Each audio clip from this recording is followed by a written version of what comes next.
ഞാനിപ്പോൾ കുറച്ച് ദിവസമായി ഇൻസ്റ്റഗ്രാമിൽ കണ്ടിന്യൂസ് ആയിട്ട് വീഡിയോ ഇട്ടുകൊണ്ടിരിക്കുന്നു. അത് ഒരു ഇൻഫ്ലുവൻസർ ആവാനോ ഒരു കോണ്ടന്റ് ക്രിയേറ്റർ ആവാനോ ഒന്നും വേണ്ടിയല്ല.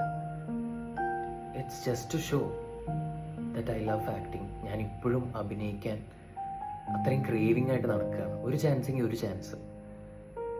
ഒബ്വിയസ്ലി ആർക്കും കിട്ടാത്ത കുറേ ഭാഗ്യങ്ങൾ എനിക്ക് കിട്ടിയിട്ടുണ്ട്.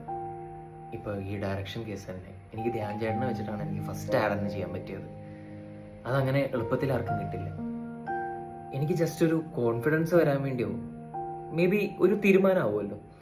People know how to judge, people know how to criticise. പ്രോപ്പറായിട്ട് വലിച്ചു കയറേണ്ട അടുത്ത് വലിച്ചു കയറും, നല്ലത് കണ്ട നല്ലതും പറയും. ഞാൻ എൻ്റെ ഈ പേജിൽ കുറേ വീഡിയോസ് ഇട്ടിട്ടുണ്ട് acting related. It's just to ensure that I'm good to be an actor.